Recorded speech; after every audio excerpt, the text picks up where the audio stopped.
Good morning. Welcome to this webinar. It is hosted by Natural Justice. And my name is Allan Basajjasubi, and I am a Senior Program Officer at Natural Justice based in South Africa.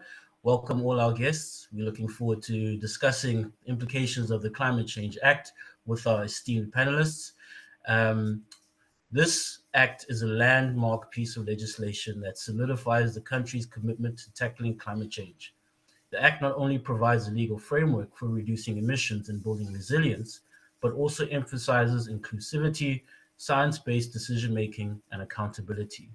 With its focus on a just transition, it seeks to protect vulnerable communities while aligning South Africa's climate efforts with global commitments like the Paris Agreement and the Agenda 2030. Today's discussion will explore the Act's implications for South Africa and the broader African region as we prepare for key international negotiations such as the CBD COP16 and the UNFCCC COP29 later this year. Now, I just want to briefly give an overview of the objectives of the webinar and what we intend to do during this discussion period. Essentially, we want to discuss the Climate Change Act and its implications for South Africa, and we will explore how this new law shapes the country's climate policy, both nationally, regionally, and internationally. Then, we want to examine the implications of the Act for Africa's position in international climate negotiations. As we prepare for the UNFCCC COP29 and CBD COP16, we need to understand the role that this Act can play in shaping South Africa's climate diplomacy, because that is crucial. Now, just some house rules before we go into the discussions. You would have seen that at the bottom, you will have a number of options, a chat option, which we would like for you guys to post your name, your affiliation, and which organization and where you're from, and also any comments and reflections that you might have. We will also have an opportunity to have a Q&A session later on, and there will be a Q&A icon where you'll be able to post a particular question to a particular panelist. And it's intended that this question will be addressed by the panelist during the discussion that we have with the panelists. Now, before we get into it, I'd like to introduce three of our panelists. The first one is going to be Zunaida, and she will be,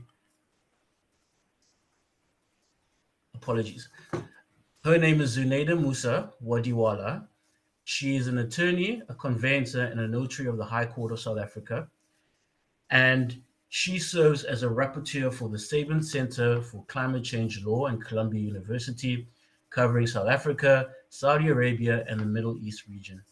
She's also an associate fellow at the Center for International Sustainable Development Law and serves as a member of the editorial team for Global Network for Human Rights and the Environment.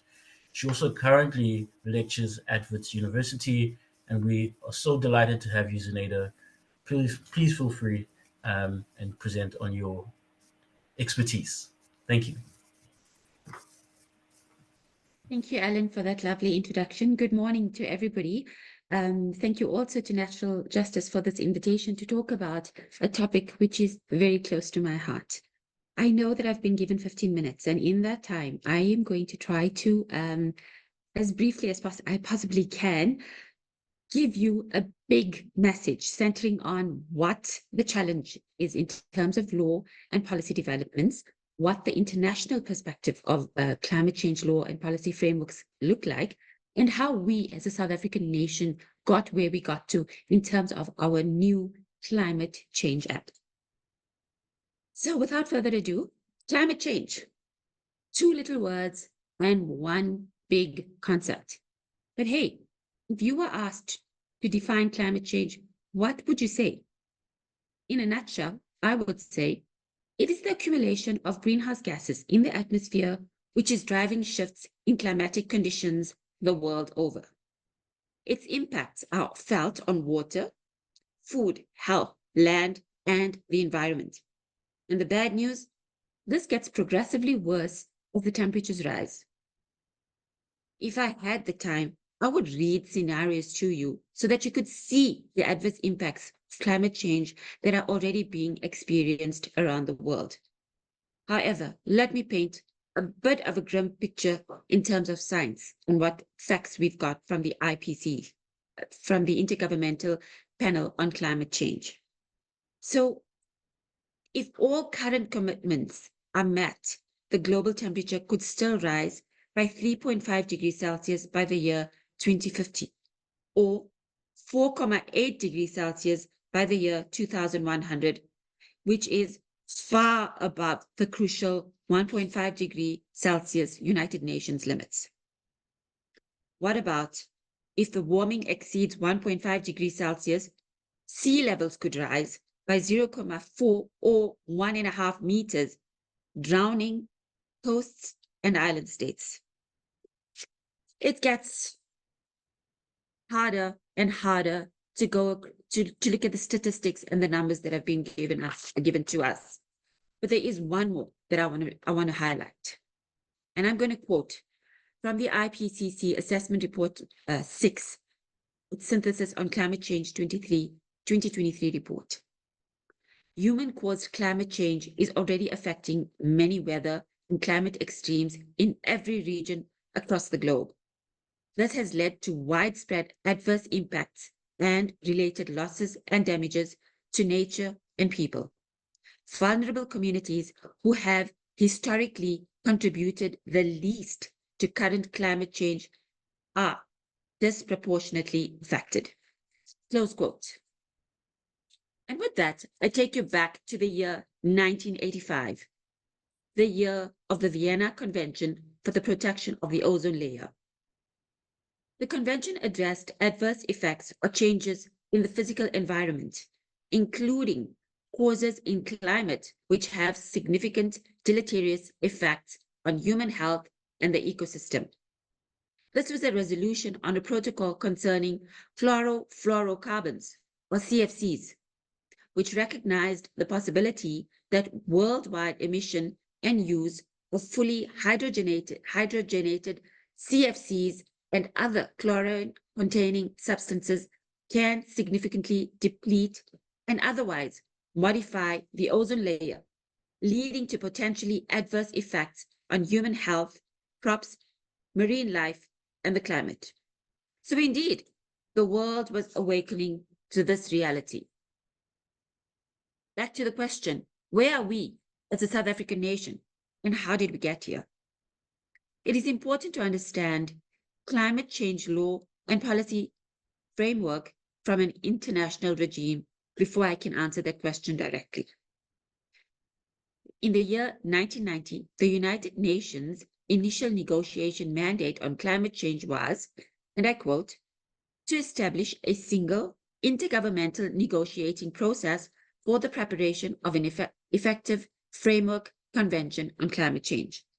This then was seen in the year 1992 with the United Nations Framework Convention on Climate Change, the UNFCCC, which was adopted and opened for signature in Rio.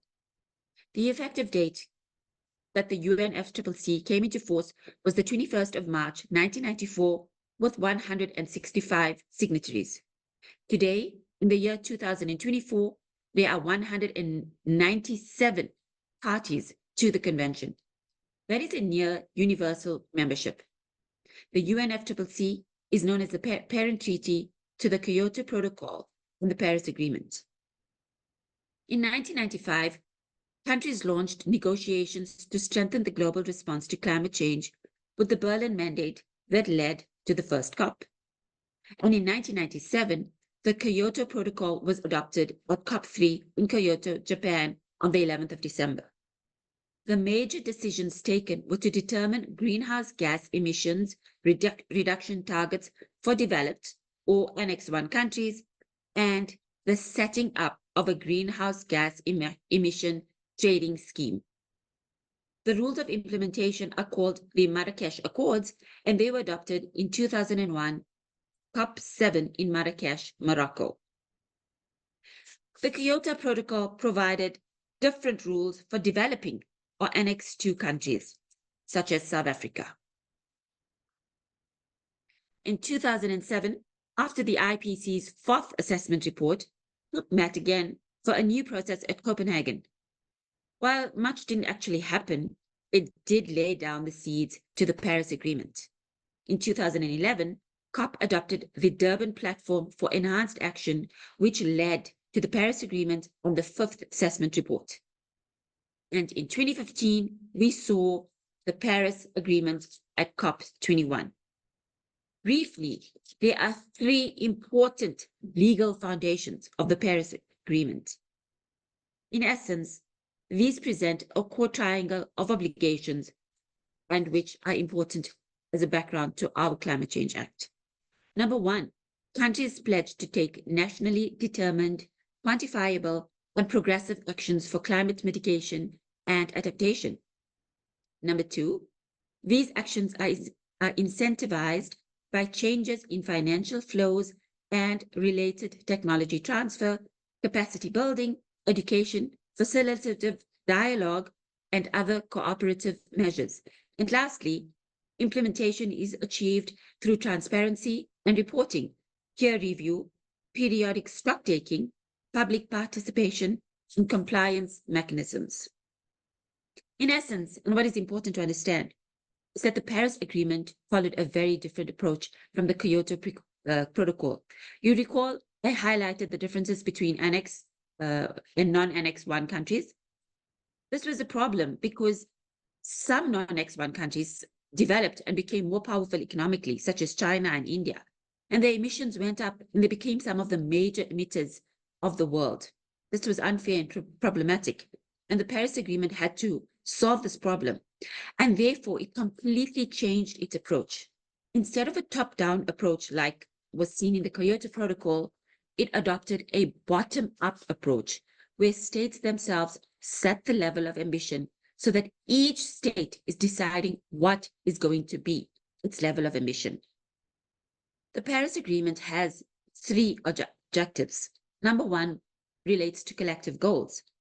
This provides for long-term temperature goals, resilience, and of course, low greenhouse gas emission development. It also talks about collective efforts, global emission trajectory, peaking, reduction, balance between sources and sinks in the second half of the 21st century. And lastly, individual efforts, successive, nationally determined contributions. Now, with the Paris Agreement being an internationally binding legal treaty, it needed details and negotiation on how it would be implemented with transparency and, of course, with fairness for all. These negotiated guidelines were completed at COP24 in 2018 and are called the Katowice Climate Package. With that, I head over to talk about the South African context, the national priorities, and the circumstances. Of course, South Africa had development challenges which needed to be addressed. Low economic growth, accompanied by high levels of unemployment, persistent poverty, inequality, and all of this exacerbated by the COVID-19 crisis. However, South Africa has already been experiencing the impacts of climate change and faces multiple challenges in respect to climate change over the next decade. Since the year 1990, the national average temperatures has increased at a rate of more than twice that of global temperature increases. This resulting in more frequent droughts and extreme weather events. Bearing in mind that South African economy and energy is one of the most coal-dependent in the world and features a large stock of high-carbon infrastructure, particularly in the energy sector. South Africa did, in its updated September 2021 NDC targets, commit, and this a progression from its first NDC, to a fixed target for greenhouse gas emissions levels at 398 to 510 metric tons of carbon dioxide equivalent in its mitigation targets, and also to reach net zero emissions by the year 2050 in its low emission developments. I need to point out, though, at this stage, that initially, states from the African continent failed to articulate a common African position on climate change during the international negotiations I had spoken about earlier. However, changes were seen around 1996, 1997 as awareness regarding the importance of negotiation and COPs grew. Today, Africa as a continent is one of the major negotiating blocs, specifically with the role played by the African Union with its objectives to promote and to defend African common positions and enabling the continent to play its rightful role in international negotiations and to promote sustainable development. One of the most important features in this history is the 2009 Nairobi Declaration on the African Process for Combating Climate Change, with its objectives to develop a comprehensive framework of African climate change progressions. With that, we look at the undertaken in the development work of the Department of Environmental Affairs, or now the Department of Forestry, Fisheries and the Environment, and the development of South Africa's Climate Change Act.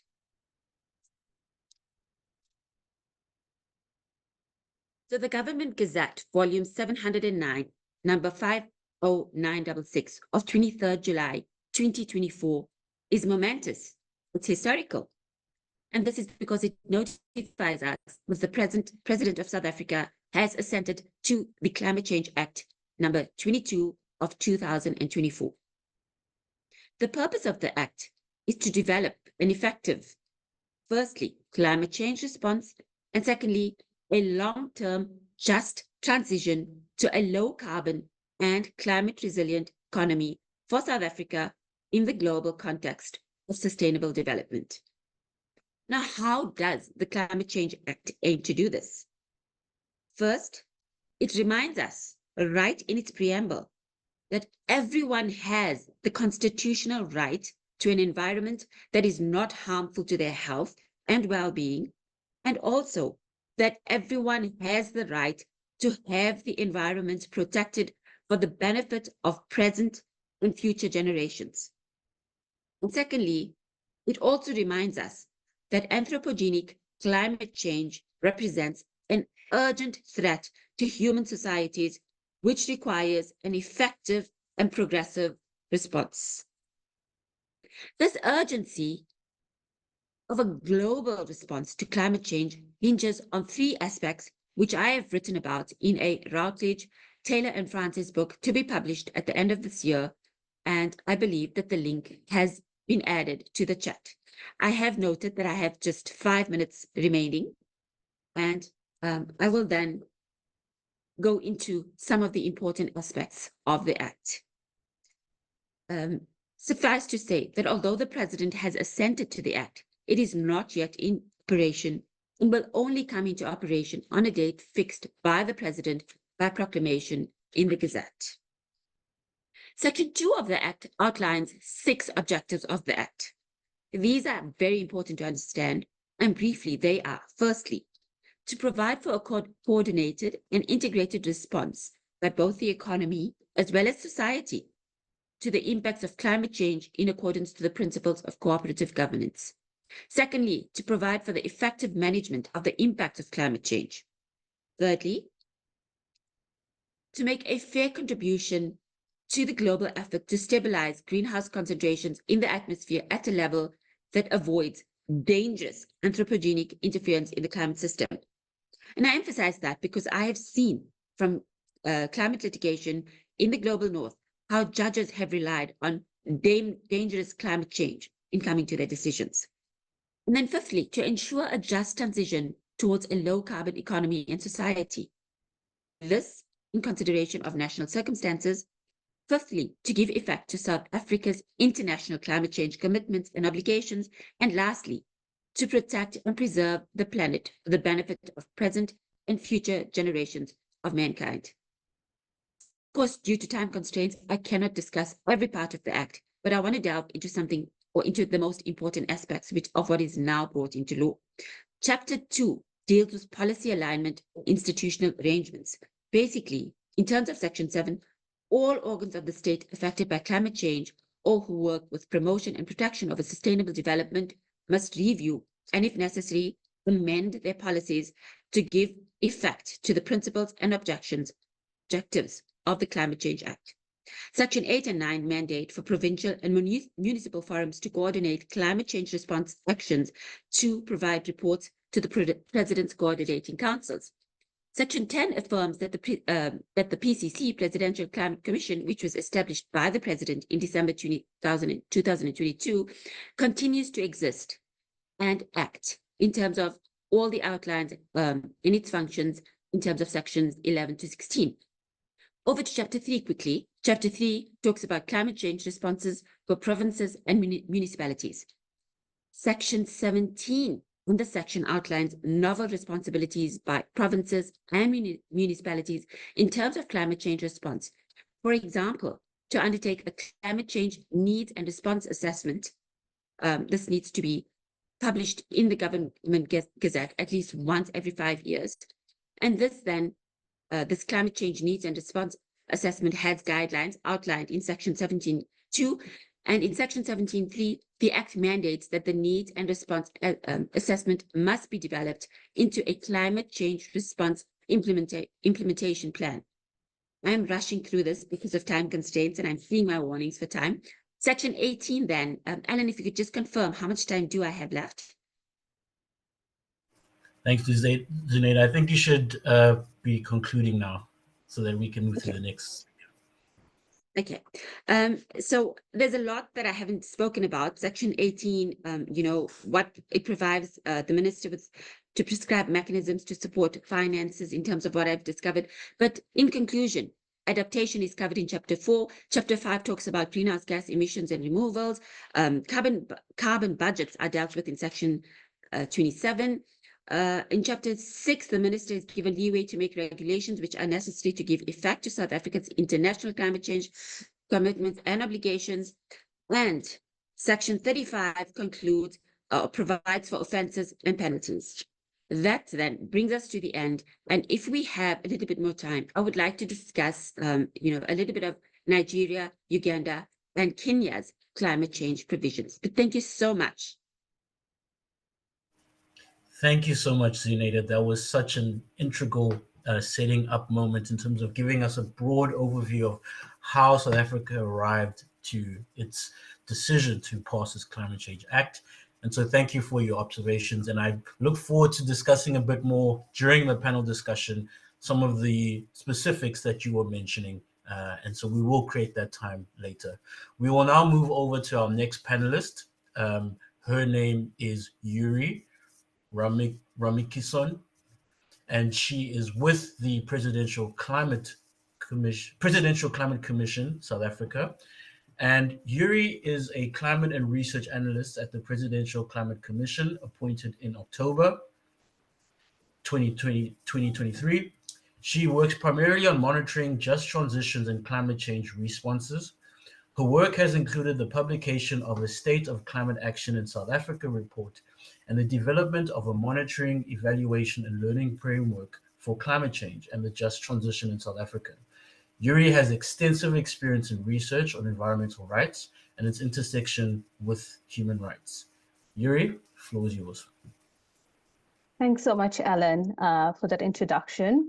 So I'm going to be talking about, I won't really get into the nitty-gritty of the Act because I think Zunaida has done that to some extent.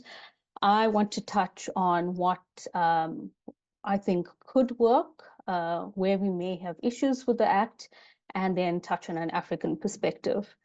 At the outset, it's important to state the obvious. South Africa is the 14th or 15th highest greenhouse gas emitter in the world, and the highest by far on the continent. And therefore, South Africa does have a responsibility to act with haste to reduce its emissions.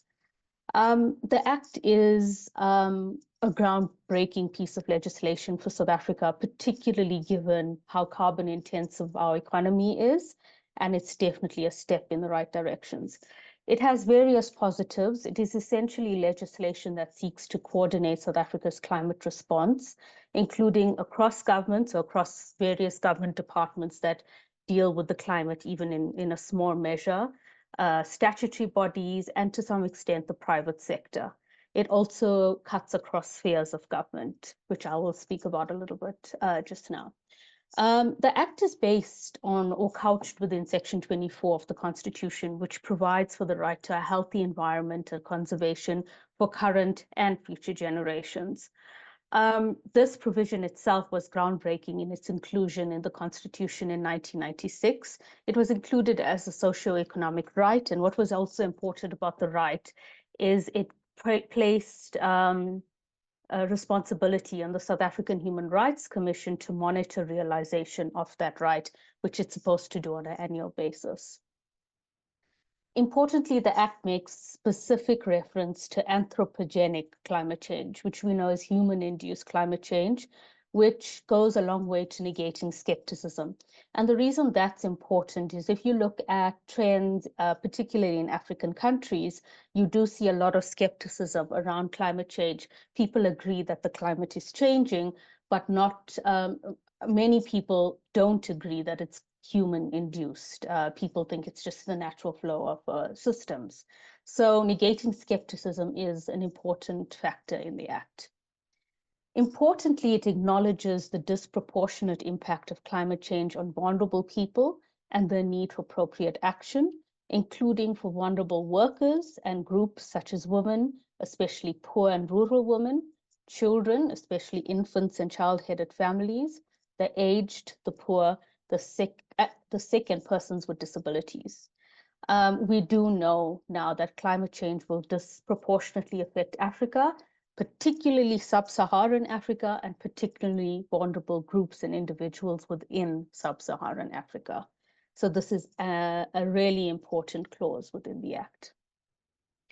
It provides for a nationally driven, coordinated, and cooperative legal and administrative response that acknowledges the significant role of the province and provincial and municipal spheres of government, considering intergovernmental relations and the Framework Act related to that. This is a significant win if implemented correctly. In a recently launched report on the state of climate action in South Africa, the PCC found that one of the major hindrances to climate action in South Africa was the lack of a coordinated response, climate response, and the myriad challenges at a local level, including the lack of resources, skills, and capacity. Therefore, coordination of the different spheres of government is essential if this Act is to be effective. The Act is also couched within a sustainable development framework, which provides an implicit link to the Sustainable Development Goals. This is an acknowledgement of the interconnectedness of climate change and the required linkages in climate action to different facets of the economy, both nationally and internationally. It also speaks to other policies and frameworks, such as the Just Transition Framework, and hopefully it will work in synergy with those other pieces of legislation, which it will, in many cases, supersede. What I think is positive about the Act, it's an amazing step forward in our climate response. It's not entirely perfect, but I think most civil society organizations, climate activists will agree that the fact that the Act has been promulgated, even if it's not yet commenced, is a step in the right direction.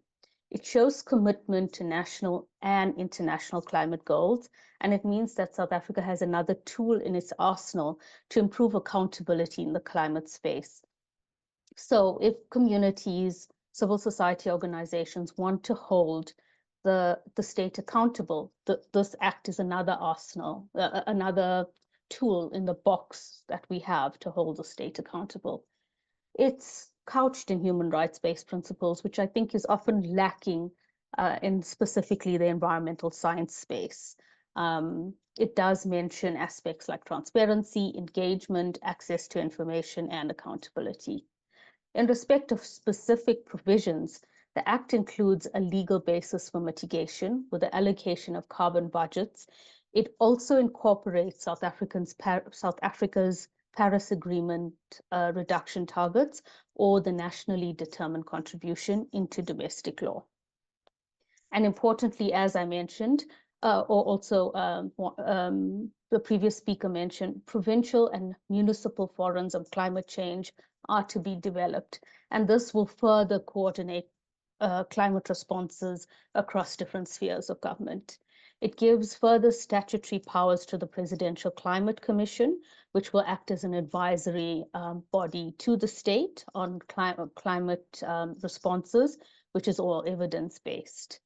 And then it provides for national and sectoral adaptation plans.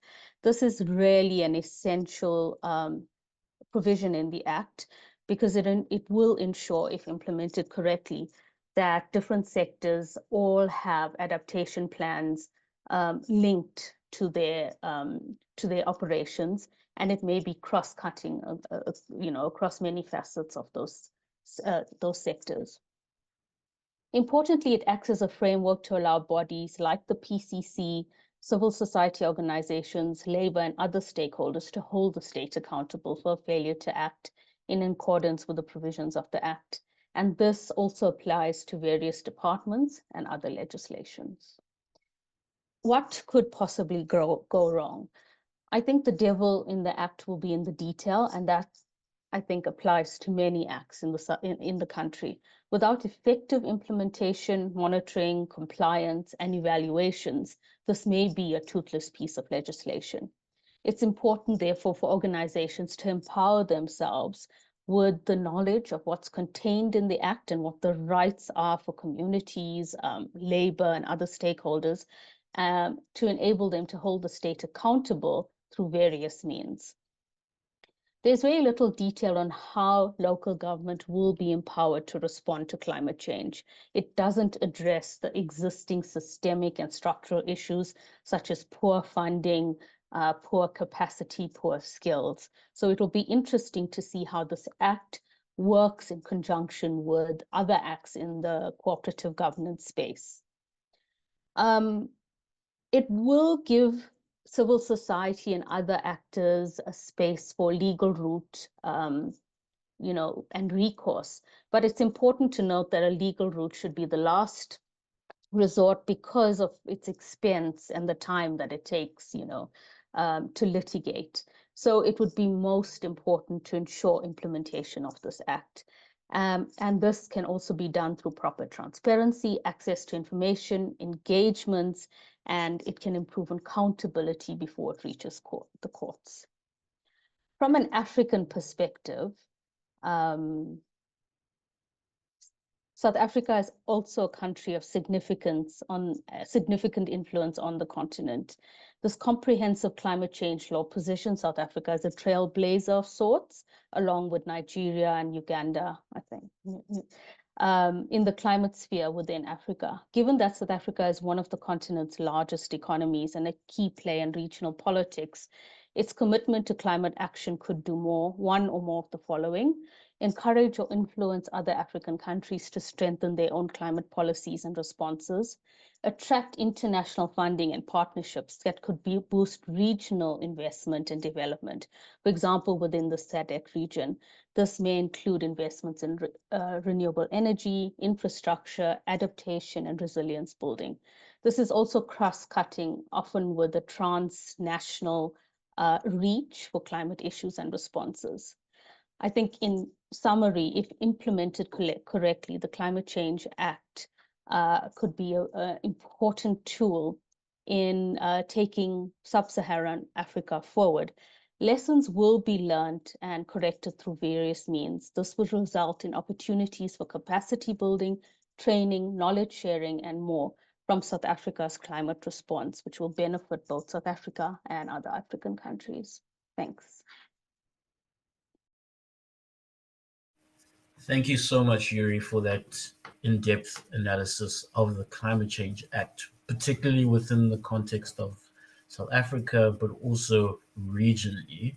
and some of the lessons that can be learned from our African brothers and sisters in other countries to really pioneer and charge the negotiators at COP platforms. And so I think this is an integral opportunity for South Africa to lead the charge and for the other African nations to learn from the lessons of this implementation, hopefully to really drive an African-focused approach to addressing climate change. We're now going to move over to our final panelist. He goes by the name of Thandolwethu Lukuko from the South African Climate Action Network. He is currently the coordinator of the South African Climate Action Network, a network of 20 NGOs working to address the challenge of climate change and climate action. He's also director of community engagement at Moosa Advisory, a climate change and energy advisory services business. He's passionate about problem solving, primarily addressing the socioeconomic challenges that marginalized and disadvantaged groups face. After completing his qualification in entrepreneurship, Thando pursued his interest in the business environment and established businesses in the mining, logistics, and textiles industry. His work has been focused on working in low-income communities and developing strategies for co-creating and growing rural and peri-urban climate resilience and economic opportunities. Thando, welcome. We're looking forward to hearing from you. The floor is yours. Thanks, Allan. Thanks to Natural Justice as well for the invitation. Can everyone just confirm that they can see my presentation? I promise it will be a very short, I think I only got about 6 or so slides. All right. Yes, go ahead. Okay. All right, so most of the information about the actual act, I think has been shared by the previous 2 speakers. So I won't focus too much on the details. I think we covered sufficiently. I'll literally just skim over the top. And then I'll also, in the later slides, touch a little bit on how this might affect both our continental colleagues and also our negotiating partners as well. So as has already been shared by the previous 2 speakers, just the act was adopted or ascended to in July of this year. Some of the key provisions, it touches on the national carbon budgets, the emissions targets. The PCC had already been created, but it does give it more legislative powers, as we've heard. And then it also just touches on some adaptation plans and plans for disaster management. As we know, in cases like KZN, Mpumalanga, before that, and the water shortages that we're now experiencing, all of these kind of create an environment for disaster to happen. In some instances, the disaster has already happened. And so the act is in effect trying to be a preemptive step before things get completely worse. What it means for SA as a country, it does align our international climate commitments. Again, creates some regulation for industry and then an increased focus on renewables, sustainable development, and the just transition, broadly speaking. Just to also say, which I think the previous 2 speakers touched on, but I'd also like to make it very explicit, is that where we sit is that the bill has been ascended to as an act, but now the next step is to then look at regulations. And so most of our work, and dare I say, most of the slugfest now will come through the regulations themselves. But I think we're all pulling in the same direction in that sense. This particular slide just covers some of the key elements that would speak specifically to negotiations. As we know, we're about to move to COP29, I think in about just over a month now. And then I think CBD COP comes just after that. And really the climate bill, although won't necessarily be fully enforced by the time we go to COP29, certainly it will create a great blueprint for subsequent negotiations, both at COP and CBD. I won't go through all of these items, but this kind of just gives you a sense of some of those elements and how they might fit. But I think, Allan, you guys could share the slide deck just so that folks can have a little bit of a closer look in their own time. But just to highlight some key ones, at least in my view, the stuff around accountability is necessary. for the conversation around the just transition, for the conversation around Article 6 on carbon markets. There are all these different solutions and interventions that South Africa as a country has implemented and will continue to implement. And so we're now in a position to say we've got a legislation which effectively informs how we will negotiate on these things and what we feel important in those spaces. I think this has also been touched on a little bit, but what I wanted to do was just kind of draw some similarities. So Kenya was the first country on the continent to come up with an act as far back as 2016 now. And it also integrates climate change into the national planning and development. It has a very strong focus on adaptation, particularly for agriculture. Juxtapose that to the Nigerian Act, that one focuses a lot on sustainable development and economic diversification, something I think which is also important to the South African economy. You'll hear many commentators speak about how it is that you might be able to diversify our economy, how we might be able to beneficiate more of our minerals, particularly when you consider the strategic minerals or critical minerals, however you choose to term it. There's this focus on carbon trading mechanisms and reporting obligations. Again, Article 6, as in UNFCCC parlance, or carbon markets, voluntary carbon markets, is something that, despite many of civil society's push against, is something that has been proposed as a solution, particularly by industrialized countries, because it presents an opportunity for many of them to continue with their present business models, albeit transition at a slightly, let's call it slower pace, if you will. Today, we're not going to be talking about the voluntary carbon markets as such, but just that it is something that's present. And so it's necessary for us to always keep it in mind when we're talking about respective bills. What makes ours unique, is the emphasis on the carbon budgets and the stronger focus on industrial emissions. As you've heard, we are the #1 polluter in the country. Depending on the report you look at, we're 13th in the world. And so it's necessary for us to have that very strong focus on emissions. And then also it talks about the mechanism for holding business accountable. I think in our country, 2 specific companies are responsible for just shy of 50% of all of our emissions.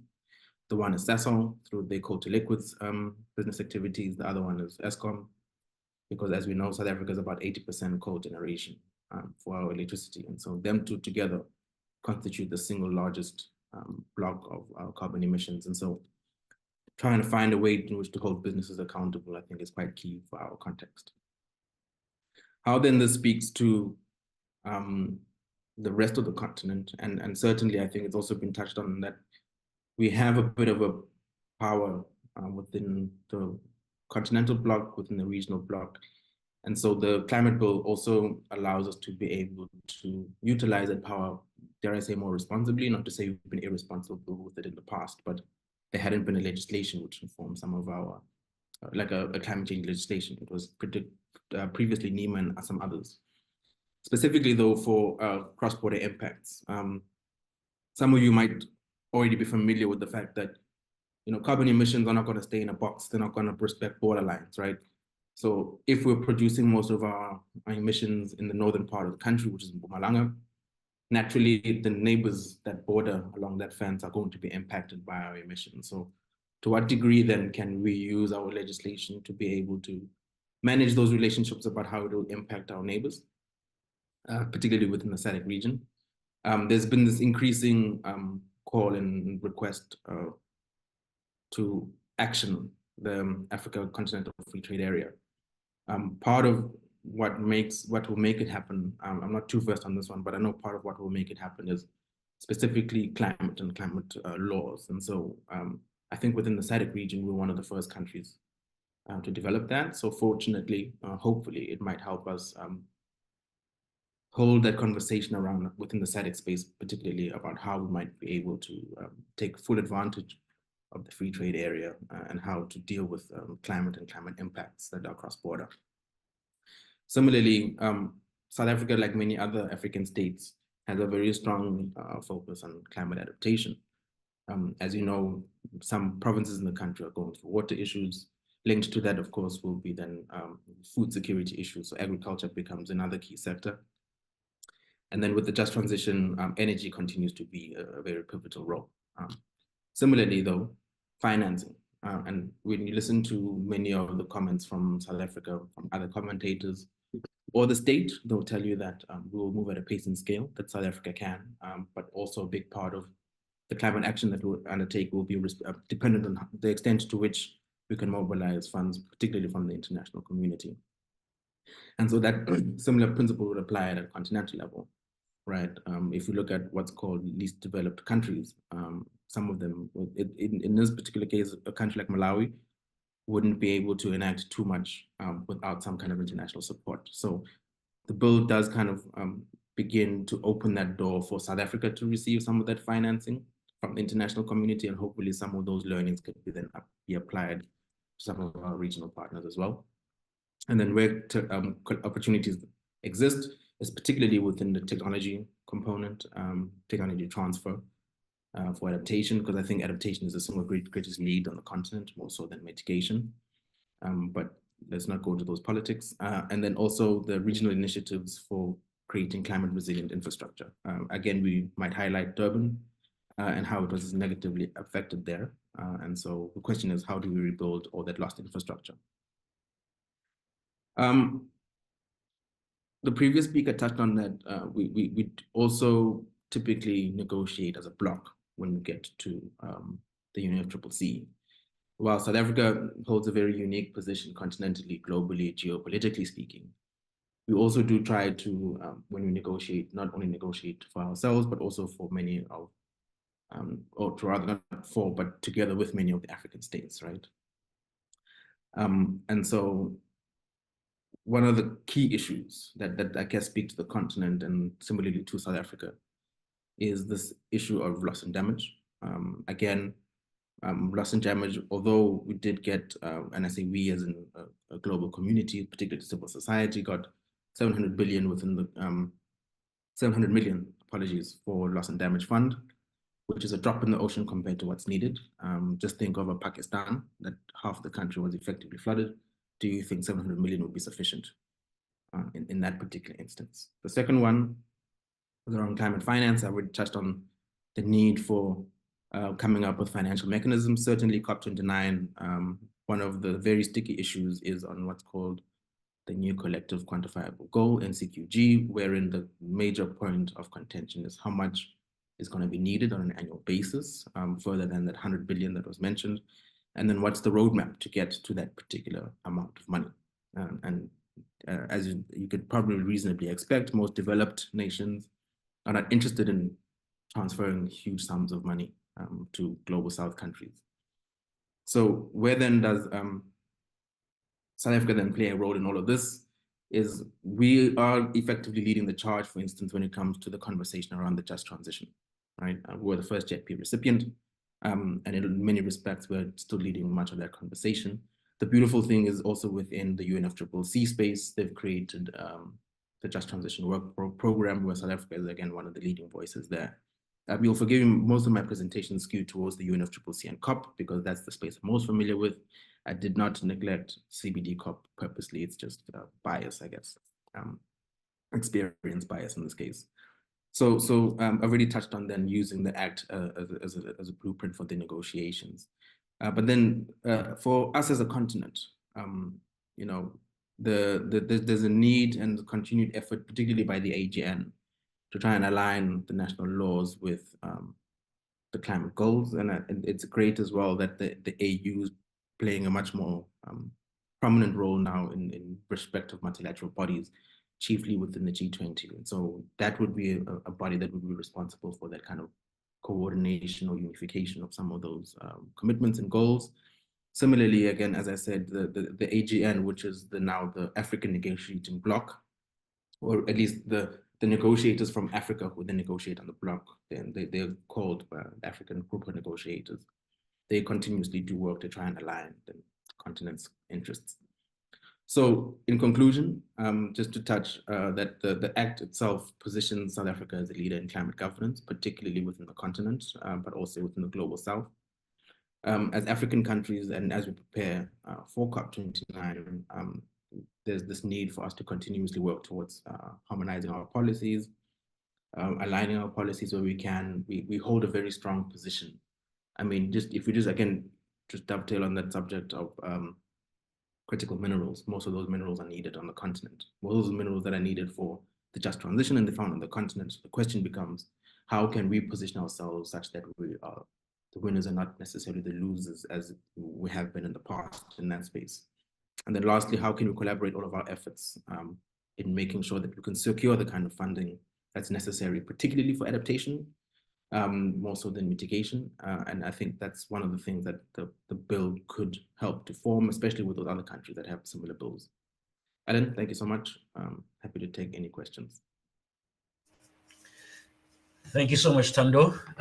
We appreciate your expertise regarding some of the processes that happen at the COPs, particularly COP29. And I think this will be valuable insight in terms of how South Africa, or rather civil society in South Africa, can leverage support to influence negotiators as they engage at these regional and international platforms. And so I think the Climate Change Act provides the impetus, the ignition rather, to galvanize civil society and other stakeholders to really see how we can ensure that this act really makes meaningful change, not only in our context, but regionally. We will now move over to the next segment of the webinar, where the segment will take more of a facilitated conversation discussion. I will be posing a number of different questions to specific panelists on specific key issues around their presentations. And thereafter, we will then open up the Q&A session to the rest of the audience. And so that's where we're going to be starting now. So I will circle back to Zunaida, if you please, have a couple of specific questions just to tease out some of the discussion points that you had in your presentation. The one critical question that I had, which I think was very interesting, which is based on your experience of being one of the rapporteurs for the Sabin Center, is the implications for climate litigation. We know that the global north is currently spearheading that movement, and so we will see more and more possible climate litigation given the act being passed. So my question to you is, how does the Climate Change Act position South Africa in terms of potential climate litigation, both domestically and in relation to international climate obligations?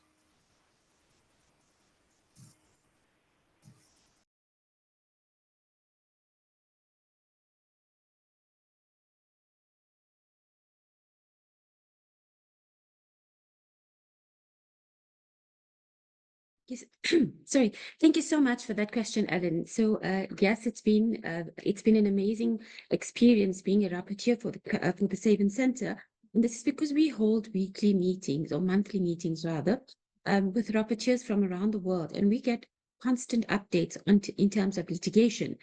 So South Africa, by the way, as of December 2023, has had 10 climate litigation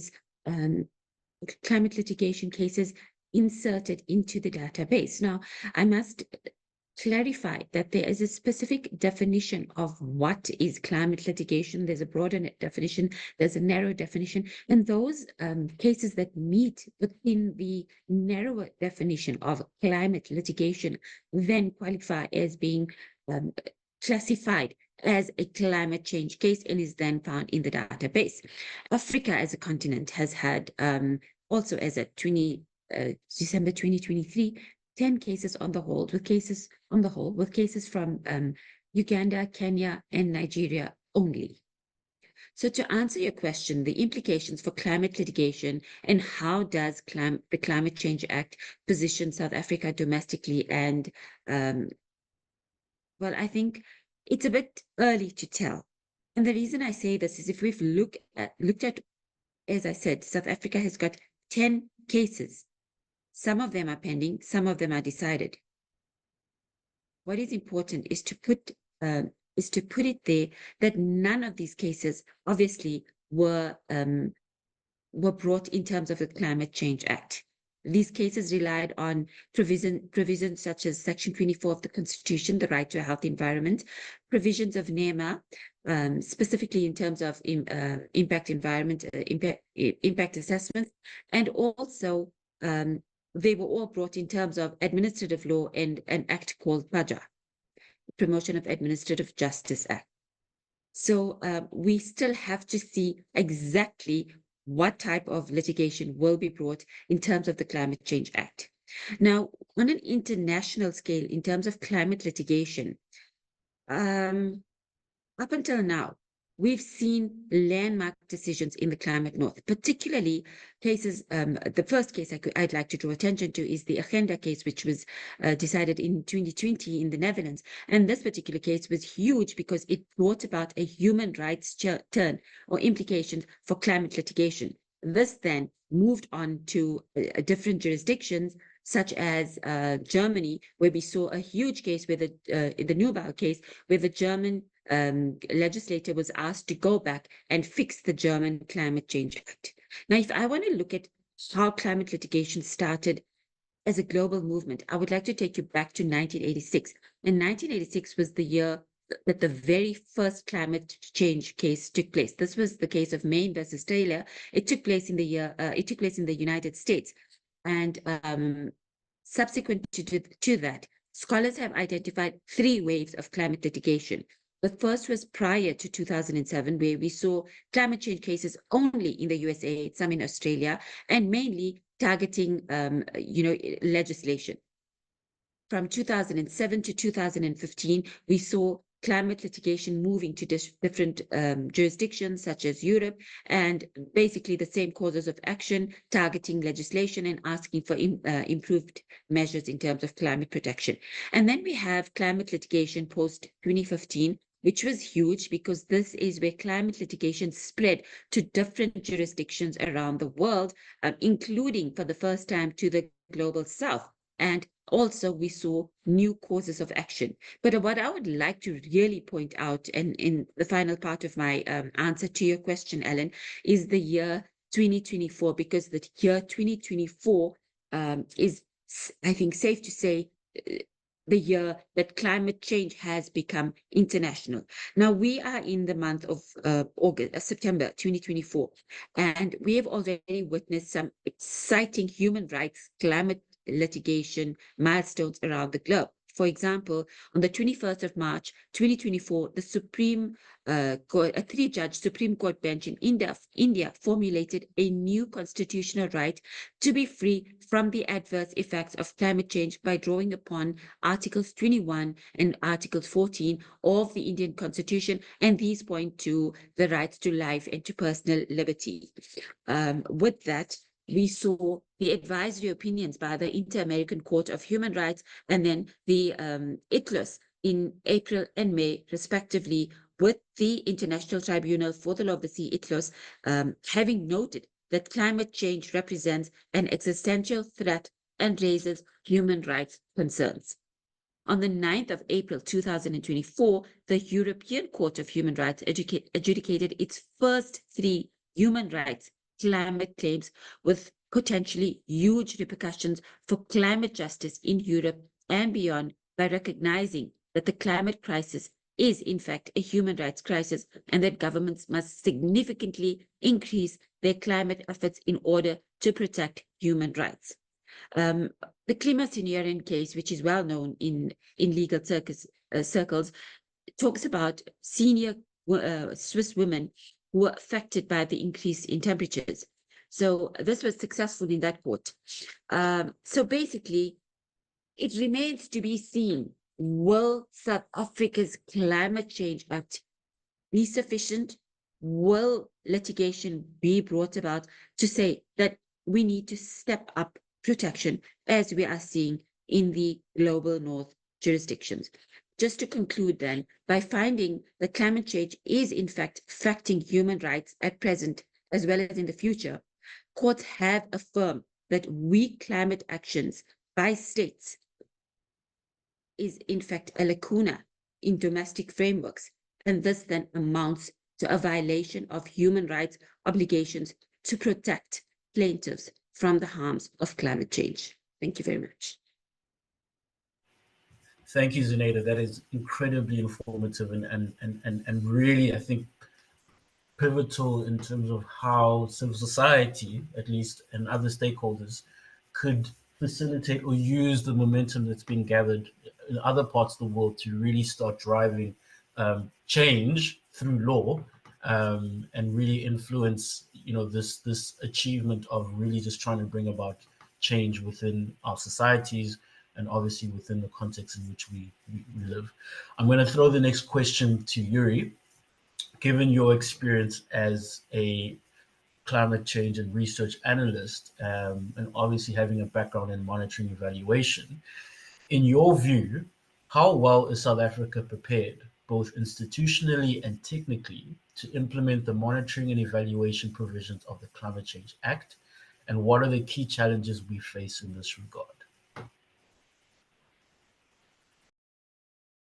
Thanks, Allan. I think that at some levels, South Africa is well prepared, and at certain levels, it's not. Mainly at a national level, South Africa, the Department of Forestry, Fisheries, and the Environment is putting in place some quite, what is the word I'm looking for? Quite a good monitoring and evaluation system. It's quite comprehensive. That's what I was looking for. It's quite comprehensive, cross-cutting, and it follows indicators where there is information available. The PCC is also developing a monitoring, evaluation, and learning framework for just transition. That in itself will measure particular aspects related to, community involvement, labor, and so forth. So I think at a national level, we do have a lot of information and we do have indicators in place. I think where we may fall short is at a provincial and local level. At a local level, municipalities and districts don't necessarily have the capacity to collect the required information all the time and filter that back up to a provincial level. And when they do, sometimes the information could be outdated. It's quite onerous for overburdened, local government departments to collect the required information and feed it back into a system. So I think we need a lot more work at a local level. The PCC mitigation and adaptation teams are assisting district and local municipalities with this task, putting in place adaptation plans particularly, and assisting to monitor their adaptation feedback. Thanks. Thank you, Yuri, for that insightful reflection. I think, again, what I'm hearing is the sense that we've got the frameworks in place, but really it's the implementation, particularly at the local level, where a lot of the meaningful action will be, given how climate change really impacts a lot of the marginalized communities the most. And so we're hopefully, that with the frameworks in place, that at least we will start seeing some of that being trickled down into the lower levels. My question is posed to you, Thando. Given that you hold the hat of being part of civil society and coordinating, response from civil society in terms of holding government accountable, my question to you is, one of the key aspects of the Agenda 2030 is ensuring that no one is left behind. How do you think the Climate Change Act addresses this? And what role does civil society, particularly SACAN, play in ensuring that Act's policies are implemented with a focus on justice and equity? Okay, I'm just quickly making a note. Okay, so the Act is really quite progressive, I guess as progressive as an act could be, right, in terms of its language. One of the things, for instance, that it tries to do is, from a legal context, it uses the Paris Agreement language. So it really emphasizes the need for justice and equity in the development of the country plans and strategies for emissions reductions, particularly. It also uses a little bit on the NDC language there. But one of the biggest forms in which it responds to that question is at the creation of the municipal forums and the provincial forums. The idea, although bearing in mind that much of what it is that we're discussing is yet to be regulated, so there's no real modality on how to be implemented, is that at a municipal forum, and it emphasizes action at a local level. And the idea would be that there would be some kind of representation in those forums that cuts across various sectors, right? So your labor, hopefully labor, civil society, private sector, and the state itself. And in that space would be one of those spaces wherein particularly frontline communities would have an opportunity to engage with some of the decision makers in that platform. Of course, one of the things that would need to be ensured is how do we coordinate and as far as possible speak in some kind of a unified sense, if you will, so that we can really see some gain in terms of climate action, particularly for those most impacted. And then it would be a similar thing at a provincial level. You can imagine just from a civil society perspective is that there are some structures that operate at a very local level. There are some that operate at a provincial level, and there's some that operate at a national level. And one can only hope, and to whatever degree plan, that at the respective structure, there's sufficient representation of organizations operated at that level present in some of these spaces. Now, our role specifically as a civil society organization to ensure justice and equity are applied as far as possible is at a very basic level is the participation in whatever process that is happening. We typically try to provide support either in the form of data or transport or whatever might be the need to attend the physical meeting, or if it's not a physical or something, attend a hybrid or virtual something. And then a deeper layer would be then getting involved in writing up of responses. For instance, we did make submissions on the bill when it was open for public consultations. Similarly, on the NDC, we did the same thing. We're about to do the same thing now as soon as the state is done developing the next draft. So those are some of the ways in which we do it. The other way, particularly for SACAN, is to use our platform and access to share it with those who might not otherwise enjoy that level of access and or platform, right? It's pointless for me to sit here and talk to you about what's happening in a place like Komati, a mining town in the northern part of the country, when I know of people who live in Komati, for instance, who could speak about the very real challenges that they're experiencing there. But because they in themselves might be a CBO, might not have the same level of access as we do as a NPO or an NGO.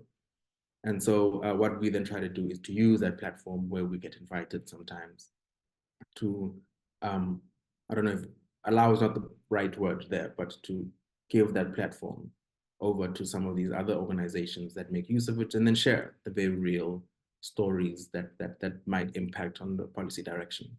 And so, yeah, that's just some very practical ways in which we try to do the justice and equity.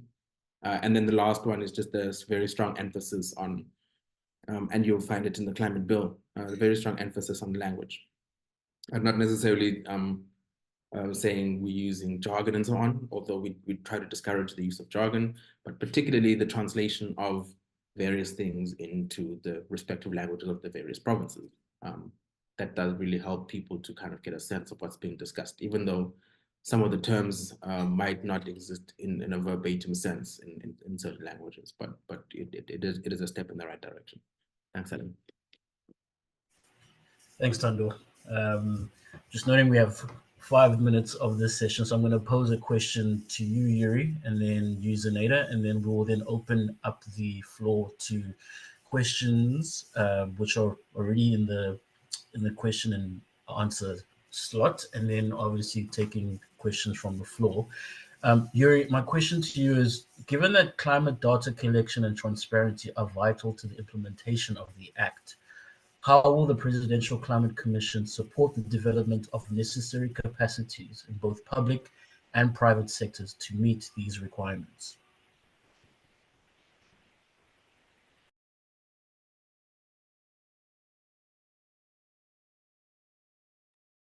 Allan, at the moment, the climate PCC does not necessarily support the private sector with their data collection. They have very broad, well-funded data collection departments, within their companies. So at the moment, what may feed into a private sector company will be information from our reports, or when we have engagements with those companies and we have reports emanating from that. I think what would also be important is stakeholder engagement reports. Climate data collection and transparency for the state comes through various forms. As I said, we are in development a monitoring and evaluation system, which has indicators from the measurement of various just transition processes and individual sort of steps in the just transition.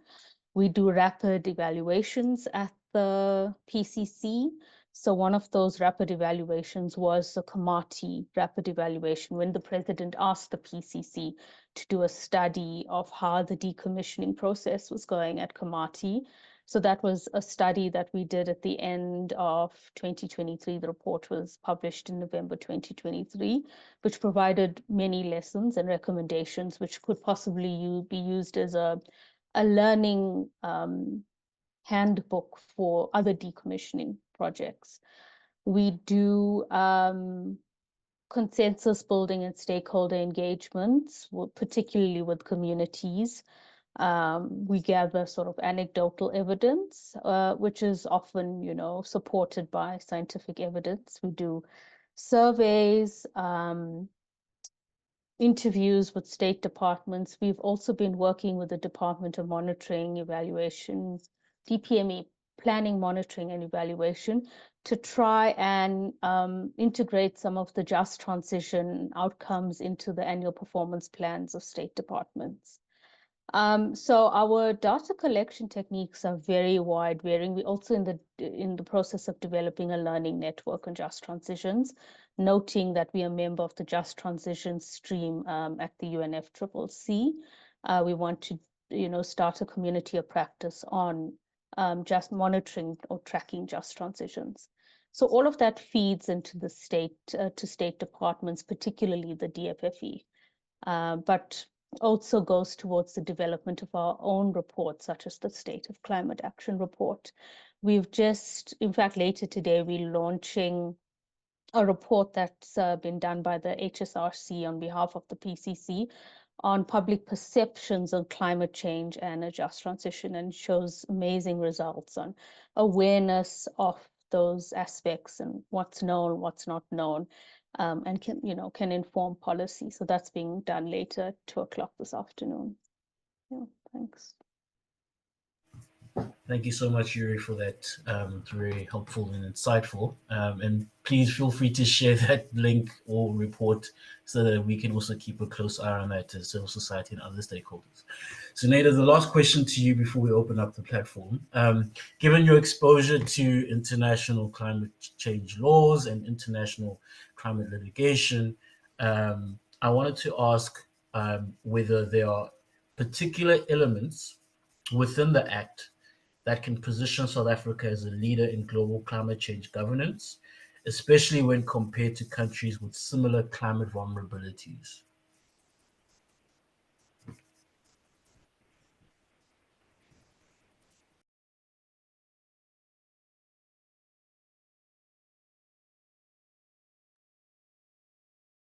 And thank you. That is actually a brilliant question. And I have to tell you, it's going to take some thought on my part. I am going to scan briefly what I think would be relevant to your question. But I think the institutional arrangements in Chapter 2 with regards to the policy alignments are important in terms of basically all organs of state who are affected by climate change must review and, if necessary, amend their policies to give effect to the principles and objectives of the Climate Change Act. So I think by bringing in everybody and making it a collective responsibility within our domestic provision, then that speaks to the international commitments. I think that is one of the things that I'm particularly fascinated by. And I hope, in a nutshell, that answers your question. If not, I'm happy to expand a little bit. Well, I think it's a good intro into. I mean, we could have a long conversation about this because there's obviously not enough time. But I think it provides a good cursory indication in terms of its value across the board within South Africa's role as a very integral part of the global response to climate change.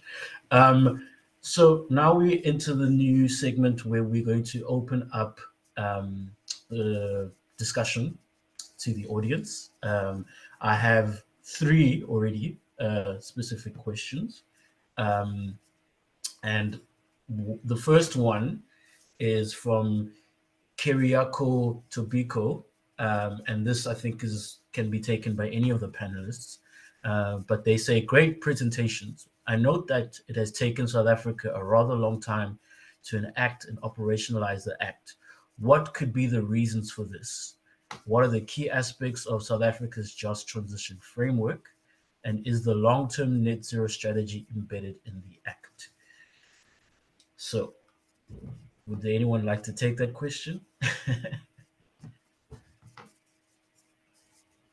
Allan, this is Yuri. I think part of the reason that it took a while to promulgate the Act would be that when it was originally drafted, there were thousands of submissions in the form of comments, like Thando said.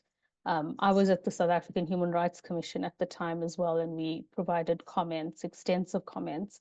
So I think it went under several iterations of, revisions, additions, subtractions. So it's been I think, since 2017 or 2018, it's been in drafting form. I think maybe Zunaida could answer the question about whether our net zero targets are embedded explicitly. I do know that there are emissions goals, but I'm not sure if it's the NDC target specifically. Thank you, Yuri. Zunaida, if you have any insight in that would be great. Would really appreciate if you could repeat the question, please. Sure. So the question was, I note that it has taken South Africa a rather long time to enact and operationalize the Act, and what could be the reasons for this, which I think Yuri has touched on. But the question goes on to ask, what are the key aspects of South Africa's just transition framework, and is the long-term net zero strategy embedded within the Act?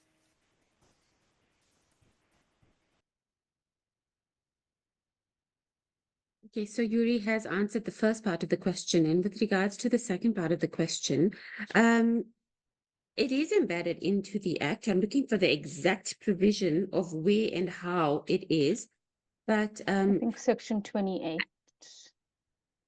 Section 28. That's Section 28. 26, 27, 28.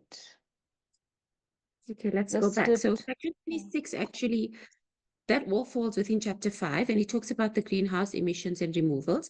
Section 24 provides for a national greenhouse emissions trajectory, and Section 25 talks about sectoral emissions targets. Section 26 then deals with listed greenhouse gases and activities. This is helpful, I think, because it provides that the minister must actually publish a list of greenhouse gases which cause or which exacerbate climate change. And then the big issue, which is on everybody's mind, are the carbon budgets, which are discussed in detail in Section 27.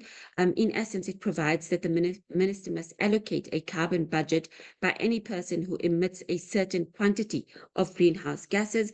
In turn, such a person or a company must prepare and submit greenhouse gas mitigation plans. Section 28 then provides for the development of a plan to phase down and to phase out synthetic greenhouse gas emissions. And then lastly, Section 29 provides for the establishment of an institutional arrangement which will facilitate a national system of data collection for the creation of a national greenhouse gas inventory, and with that, an annual compilation of a national greenhouse gas inventory report. And I think that then aiming towards the net zero data.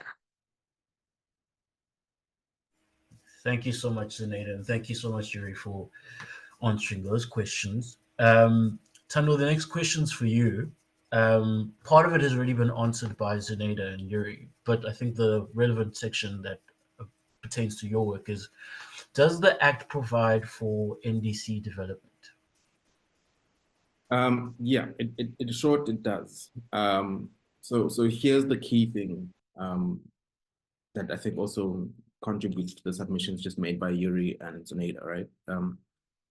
The one thing that can't be included in the Act are hard figures.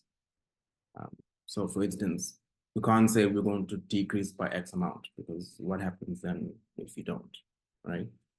And so the whole idea is just to have language that gives you the room to be able to put the plans in place, which has been covered. And then also, which is an important aspect, is then what's called the ratchet up mechanism. When you've hit your target, you then don't stop at the target, you've hit the ideas to continue building on that. And I think both the link to NDCs and the link to the sets allows for us to be able to do that quite explicitly. And so, yeah. Yes. Sorry, are you done, Thandolwethu? I did not mean to interrupt you. Okay, no, I'll just go into, yeah, so I think I am done, because I think you guys have covered the key aspects of those questions. I just wanted to add that. Oh, wait, one last thing. There was a question as well, and if I may also add a little bit of context, and then it kind of speaks to the question I saw in the chat from Yolanda. The interesting thing about South Africa, which is not too different to many of our other African states, right, is that South Africa specifically has got a mining industry which has upheld about 30%, or continues to uphold about 30% of our economy, right? And so the question becomes, to what degree can you then have regulations and then enforce the regulations, knowing that part of the people who are responsible for 30% of your economy are also the same people who are responsible for the huge chunk of the emissions. And so that is that delicate balancing act that then always needs to be played. But where I completely and wholeheartedly agree with Yolanda's submission is that enforcement becomes a thing. And this is the thing that I think outside of the regulation, we also then as a country have to look at, and this is where the financing aspect also comes into play. How are we going to be able to enforce these things? We've had a bit of a challenge in the past with some of our parastatals when it comes to the issue of enforcement and putting in place technologies to help abate some of the emissions, but the enforcement becomes a major challenge, and that's something that isn't effectively covered in the Act. Thanks. So I just wanted to add on, Thandolwethu, where you spoke about the NDCs and how you very succinctly said that there are no figures given in the Act. And I think from a legal perspective, we lawyers get so caught up with the intricacies that we forget the layperson doesn't understand exactly what we're trying to say. But what is important to answer that question, or to build on what you've said, is that the NDCs have to be revised every 5 years. And we saw this at the end of last year in COP28 Dubai, where the first revision was provided for. And South Africa is meaning to enter to add their new 5-term NDCs as of 2024. Thank you. Thank you so much, Zunaida and Thando, for those clarification points. And I think it's a question that follows a similar thread. And so I'm just going to continue from the same person, but and this is open to any of the panelists. So the question is, South Africa is a leader in Africa when it comes to energy efficiency policies and standards. And I wanted to know if and how energy is positioned within the Climate Act or within climate finance under the UNFCCC. I suspect, Thando, you might have expertise with this question, but no pressure. It's open to everyone. Could you please repeat it? So the question is, South Africa is a leader in Africa when it comes to energy efficiency policies and standards. And so I wanted to know if and how energy is positioned within the Climate Act or within climate finance under the UNFCCC. Again, this is open to all panelists, but if you do have expertise on this particular area, please feel free. Okay, so there's two different worlds there, and I'll try to see if we can bring those two worlds together. There's the UNFCCC world, and then there's the domestic world, and at least as relates to this question specifically, right? Within the UNFCCC, energy and finance are probably the two preeminent topics, and typically are the most stickiest as well. The energy, because we're living in a world that's driven by oil predominantly and fossil fuels, right? Most economies are driven by that. And so the question becomes, if we then talk about phasing down and phasing out of fossil fuels, what becomes the replacement? Of course, people will push renewables, and the question becomes, will renewables give us the similar kind of utility that oil and gas, for instance, will be able to give us? Then very linked to that conversation as well, let's say it can. How much funds will we need to mobilize in order to be able to completely remove oil and gas? And what kind of roadmap will we have to develop those kinds of financing? So those are the two preeminent conversations that happen at a COP level. The other ones are also important, but I would say the two biggest elephants in the room always is how much to move away from fossil fuels and how much funding are we going to be providing to climate. Similarly, in South Africa, it's a microcosm of that space, right? As I indicated earlier, we've got an economy that's 80% dependent on coal for its generation as its primary generation source. We've got a JETP, which speaks of a transition away from coal and utilizing different forms of technology. But the question is, and this is the thing that you hear from the state typically, is at a pace and scale. And then without, we can't do it without international support. The South African just transition, the last figure needs about just a touch over 100 billion rand, USD, sorry. And if you'll note, we got 8.5 and some change, right? So the question is that gap, how do we finance that gap for South Africa? So it's always a question of, we know what we need to, where we would like to go, what kind of technology sources could get us there. Some of them are still in development, i.e. hydrogen, for that mass production. But it also requires financing to be able to make it happen. But the question is where that financing is going to come from and who pays for it, right? And if at what rate as well. So those are the two biggest questions typically under discussion at the negotiations, and the most stickiest ones. And that's how South Africa can only do so much, because in and of itself is not necessarily an energy superpower within the domestic, within the international sphere, but certainly within Africa, we could try to help push things in a particular way. Similarly with financing, we don't have very huge domestic resource that led others, unlike your China's and unlike your US, for instance. And so it's only within the power that we have geopolitically that we might be able to make some of these adjustments. And that's the trickiness of the space. And hence, we're negotiating for some 30 plus years. It's just that those push and pull factors. Thanks. I could just add a little bit of what's happening on the ground. And as pointed out, finance is definitely the stickiest aspect when it comes to the UNFCCC negotiations. And we saw in Sharm el-Sheikh COP that there was huge, disagreement when negotiations came to a halt in terms of finances and what was going to happen. And with regards to the Climate Change Act, you notice that we all said that the Climate Change Act is not yet in operation. And there's no, I haven't come across any official reasons given for why this is the reason why for this delay. But if I had to speculate, then it could either be to certain mechanisms which are provided for the Act, such as the development of carbon budgets and sectoral emission targets and the greenhouse gas emission trajectory. And all of these have yet to be drafted by the Department of Forestry, Fisheries and the Environment, and will only be released at the end of the financial year. And this then will determine exactly, how carbon dioxide emitting certain quantities of greenhouse gases will be allocated a certain budget. So just speaking to the finance aspect of that question. Thank you both for adding a bit more context to that, and I think it will help the audience kind of start thinking through some of the potential pressure points that need to be applied in order to really facilitate a fast tracking of this drafting of policy and regulations to address these particular issues. Yuri, I have two questions for you.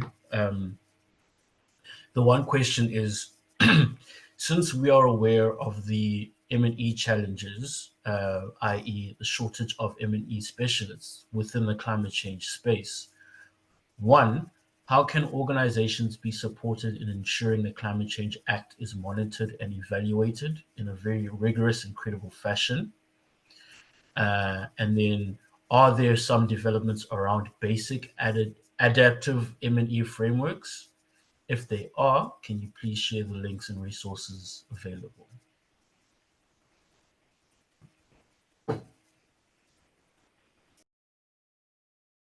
Sorry, I can see the question. I'm just looking through it again. How can organizations be supported in ensuring the Climate Change Act is monitored and evaluated? So, yeah, there's various aspects to this particular question. I think the first step would be empowerment and awareness of not just the Climate Change Act, but the suite of environmental legislation that's available in South Africa, and the rights of communities in relation to the right to environment. Awareness of the legislation will allow accountability. And following that, I think how can organizations be supported? I think that it's through civil society bodies, sort of umbrella bodies, that will do this sort of, education and training. But there's also organizations like the PCC. The state also does training and dissemination and outreach. It'll be through those various forms that communities can hold the state accountable. And then there's also local structures, which actually should be your first port of call.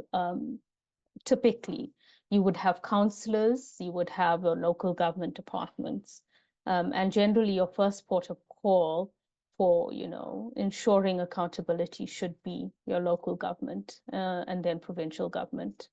So, those are a few ways that can be done. We do have a very active civil society network in South Africa that supports communities. We also have monitoring and evaluation learning networks in South Africa.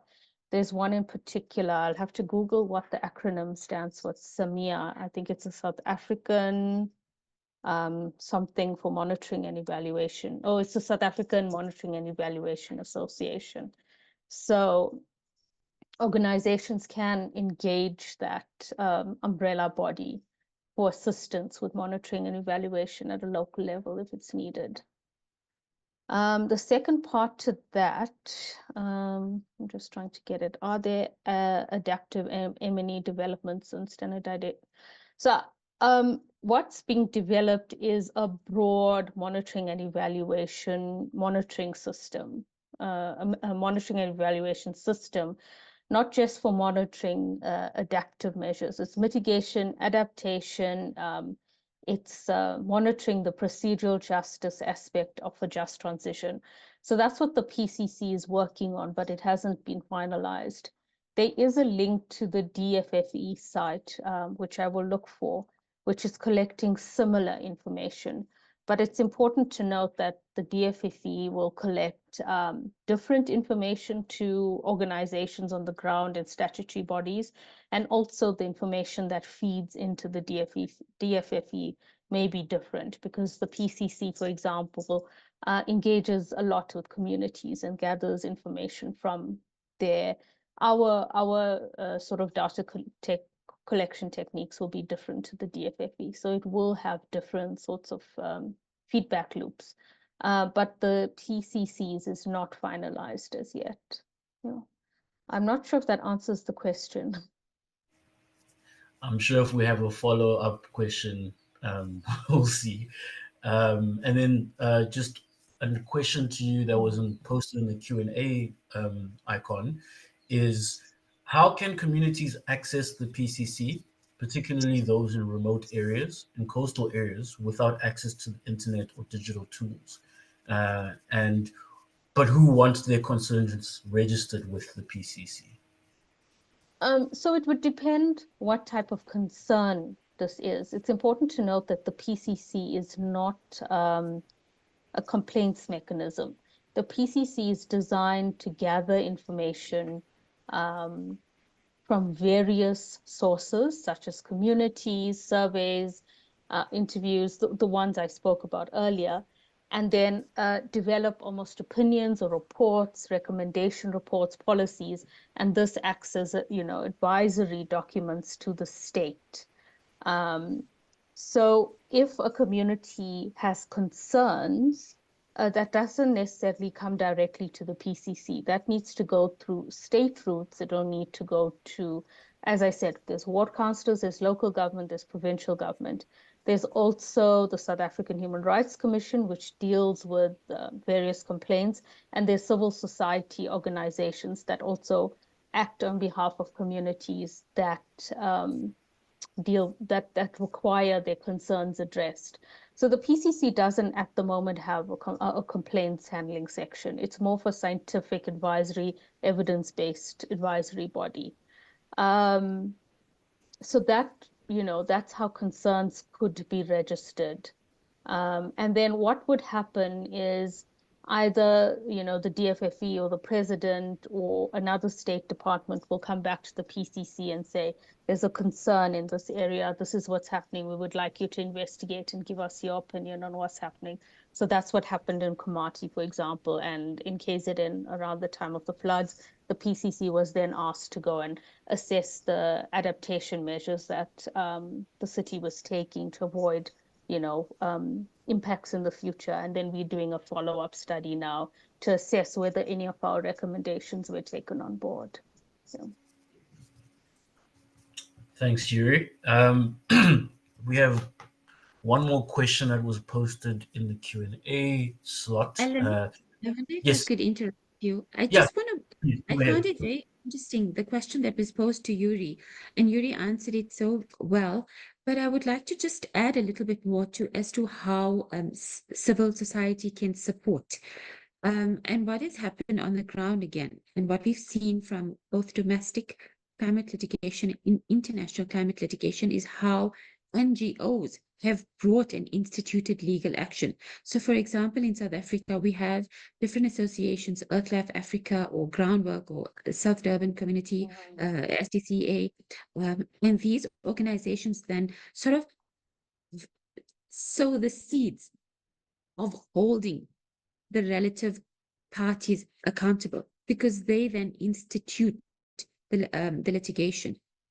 And internationally, movements like Greenpeace have brought the landmark climate litigation cases, which have resulted in governments having to go back to the drawing board and being held accountable and implementing further stronger climate provisions.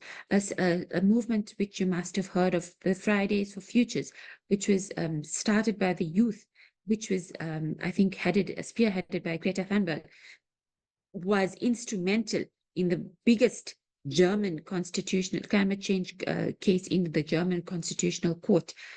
So these type of movements then are so important in terms of bringing it to the court, holding those accountable, and then calling for stronger measures to be written down in terms of legislation and law. Allan, if I could just add to that, I think it's also important to note that even prior to the litigation step, that these civil society organizations that represent communities that Zunaida is talking about do sit on the board of the PCC. So there's commissioners. So for example, the head of groundwork is Bobby Peake. He's a commissioner at the PCC. Melissa Fourie was the head of the Center for Environmental Rights. She's a commissioner who's just ended and someone's replaced her. The World Wildlife Fund, the head of the World Wildlife Fund is also a commissioner, and the PCC. So the concerns of communities as they fed back into, these grassroots organizations, they are fed upwards into the PCC and ultimately to the state.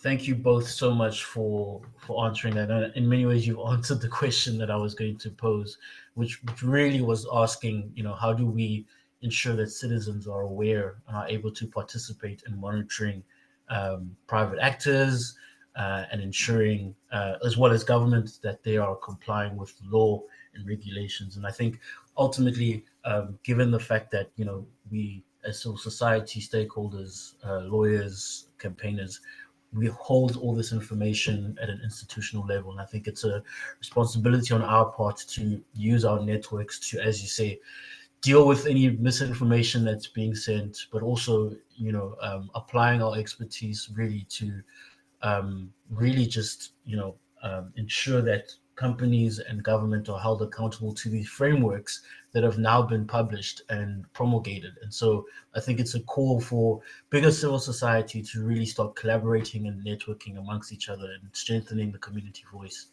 I have one last question, which was posted on the chat, to Zunaida from Anne Songole. And her question is that Kenya has what is called a National Climate Change Action Plan to operationalize the NDC. It provides targets for each of the sectors as well as actions, and further links it to the existing laws and clear state and non-state collaborators, making monitoring clear. I know South Africa has several strategies and documents. Is the NDC operationalized in a similar manner, and is that linked to the Climate Act?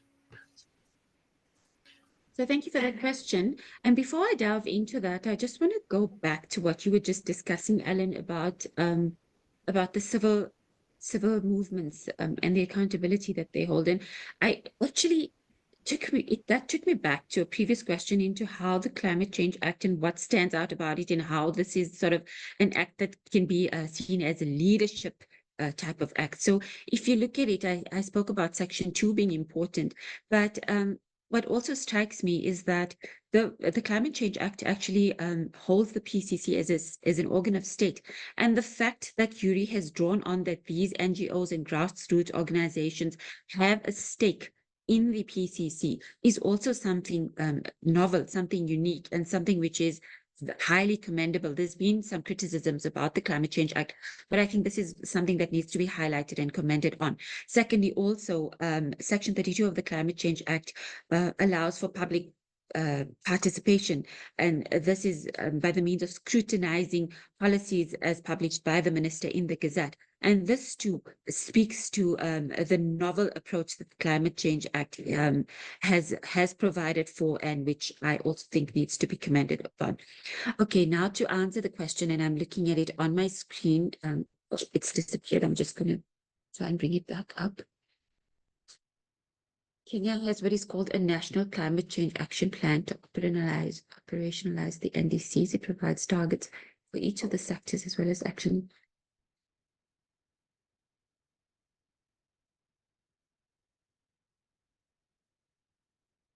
Yes, a minute.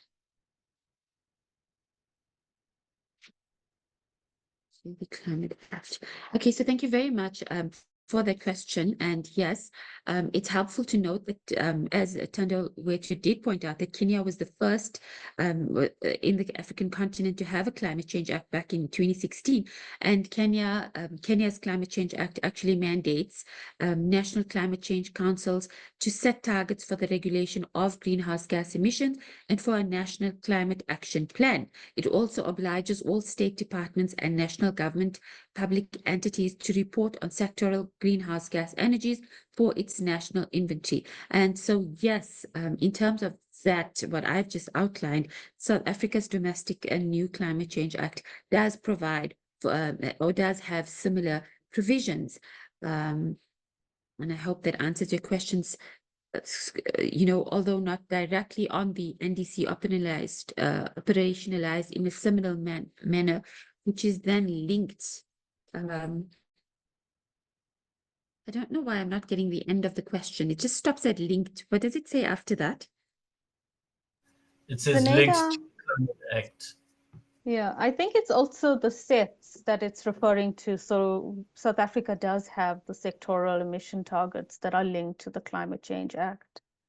And I think there will be regulations promulgated as well. Thank you very much, Yuri, for confirming that. Yes. So I hope that then answers the question. I think Thando had actually started talking about sets at some point, and then, yeah. All right, Yuri, I think there's another question which I think you might be more appropriate to answer. It's from Tusingewire, posted in the chat, and it says, in some countries like Uganda, CSOs and environmental lawyers really find it difficult when instituting the strategic litigation due to state power in terms of influencing decisions of the courts. How can this challenge be resolved to achieve success in climate change litigation in the South African perspective? I think Zunaida can also assist with this, but I have to say South Africa is extremely fortunate compared to our African neighbors in our civil and political rights that is embedded in our constitution, that gives civil society organizations power to organize, to protest, to and so forth. And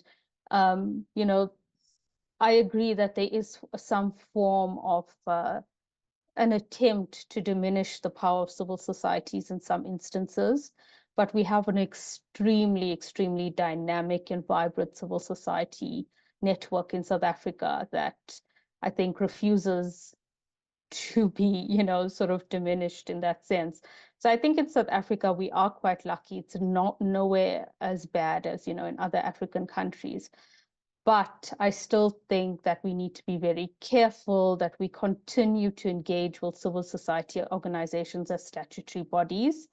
And even as, quasi-state bodies, we need to ensure that the government allows space for civil society to bring about, these cases of litigation.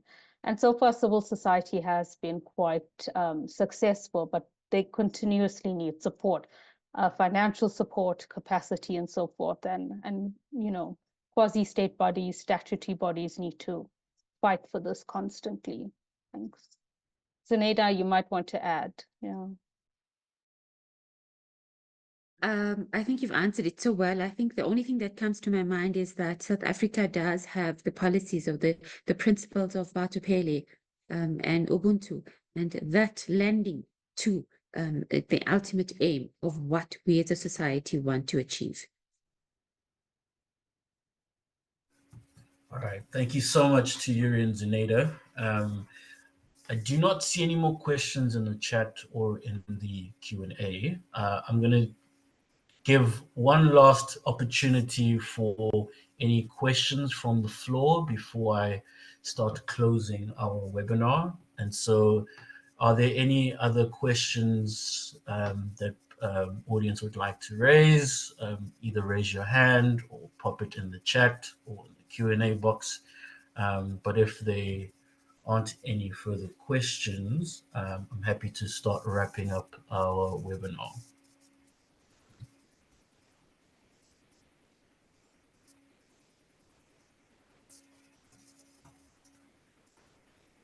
Nope, I do not see any further questions. Okay. Thank you so much to our panelists. You've taken us through a very deep dive into South African Climate Change Act, its implications within the national context, and how it can be leveraged as an instrument to facilitate broader change within the region and hopefully within the international spaces in which a lot of these negotiations happen. We've touched a little bit on climate litigation and its potential as a tool to advance climate justice and holding government and private institutions accountable. We've also spoken about the value in which monitoring and evaluation can play in ensuring that the progress at which the Climate Change Act continues to operate is done so in a way that honors the constitutional imperative of Section 24, and ultimately how it can guide and fast track further action within the national and local context. And so I think we've had a broad exploration of this, and we're hoping that in these discussions that the audience can appreciate some of the complexities and the challenges that come with having a climate change act, that whilst it's there, it still needs to be operational. There still needs to be efforts to ensure its compliance and its regulation. And so whilst the act is there, it really is on us as civil society involved in many different sectors to really ensure that change is taking place, not only at the national level, but at the very local level where a lot of the impacts of climate change are being felt. And so I thank you so much to our panelists for joining me in this discussion. And we will be sharing some of the materials that our panelists have provided, and also hope to share some of the video and the discussion after the webinar has closed. Just to say, giving you an opportunity, panelists, any last reflections, any last words that you'd like to leave for the audience?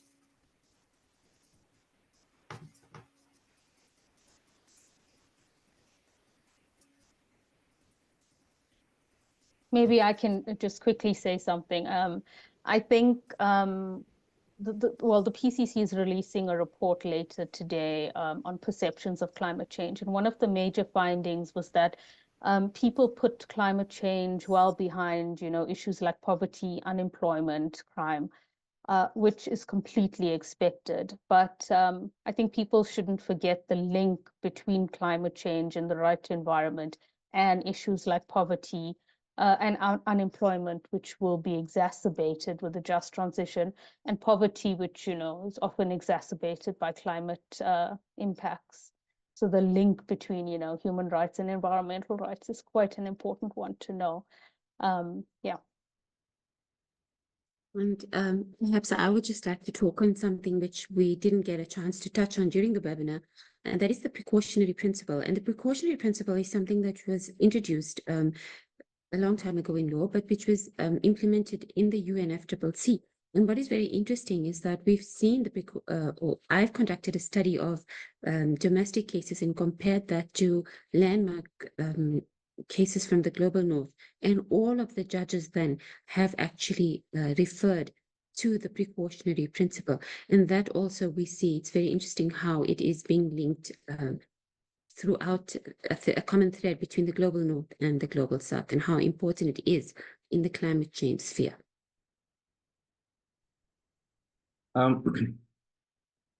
Two things for me. The first one is just to say, there was one question in the Q&A that I did try to just pop chat in there as you were speaking, Allan. So to Jacqueline, I'm hoping you got a chance to read if you're still in the room.